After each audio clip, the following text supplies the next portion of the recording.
Hey guys, this is Peter Powell, and I'm going to be going to Indian Creek here soon, so in honor of that, I'm going to be doing top 5 carp flies, some basic strategies when you're getting ready to carp fish, for all you beginning carpers. This is going to be a good video for you.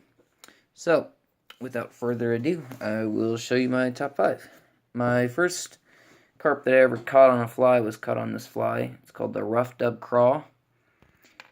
It sits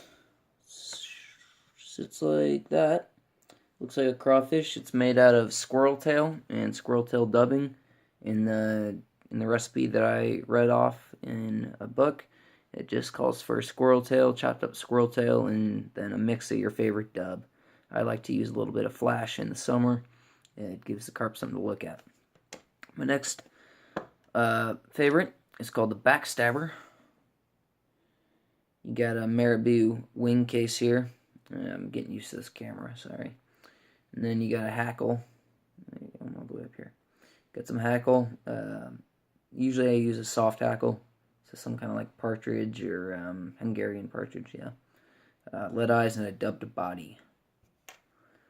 My next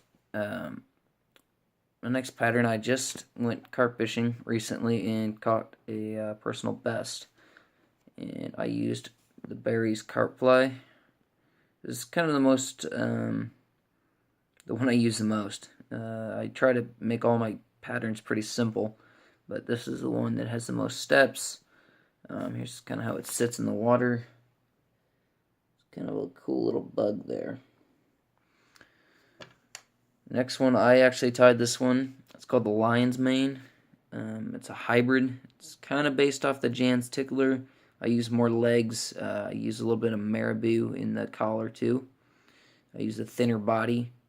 So when it sits, it actually sits with the tail in the air. It doesn't do this in the water, but the tail is going to be in the air in the water, and it just kind of freaks the carp out, and they see it, and they go, "What's that?" And then they go eat it. So that's kind of a cool little one. Picking it up off the ground, it just fell. Wonderful. And then you can't go wrong with a good all-around woolly bugger. So those are my top 5s. Now, when I first started off carping, and I was a novice carper, if you will, I was like, all right, I have no idea. I hear they're really tricky. Here they're not, they're really picky, and you're lucky if you get one, kind of thing. So my first idea was, let's gather as much information as possible. So when I started working at K&K, I noticed they had some carp books. This carp book is by Orvis. It's backwards. I'm sorry. It's where I learned most of my patterns from and some of my techniques. And then they had 2, so I picked up the other one. Another Orvis is called Fly Fishing for Carp. Orvis Guide. Go figure. It's the Orvis Guide Fishing is by Kirk Dieter. Shout out to him. Thank you for that. Appreciate it. And Orvis Beginners Carp Flies is by Dan Frazier. I hope I didn't butcher your last name. So shout out to him. Thanks, guys. Some basic knowledge. When you're carp fishing, you got to be pretty stealthy. They're really, really spooky. You can get, I've gotten within arm's reach of one, and it hadn't seen me because I was sitting there 5 minutes prior while it worked its way to me. So my favorite method is to find the carp, find out if they're moving in one way or the other up and down the bank.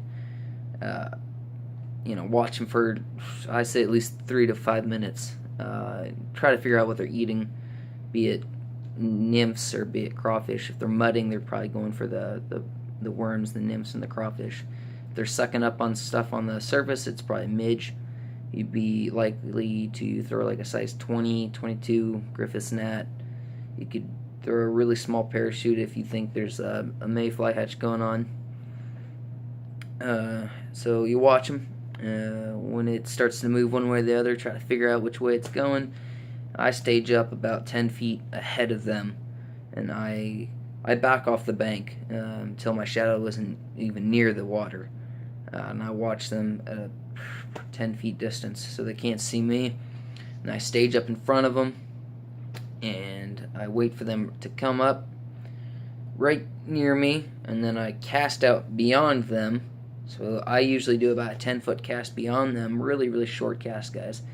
And then I drag the fly along the surface of the water and drop it about a foot in front of them, because they can only see down.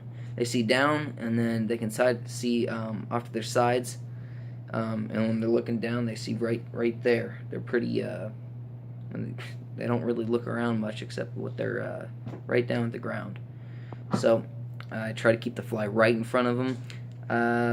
I'm not really much of an action guy. I give it one bounce so it catches their eye, and then I let it sit. And if you see that line twitch, move, anything weird, just set the hook. Believe it, more times than not, you're gonna hook the fish. So, all you novice carpers out there, I hope that helped. Give me a shout out below. Yay, nay. I'm just starting out, guys, so any pointers would be great. Thanks, guys, for watching.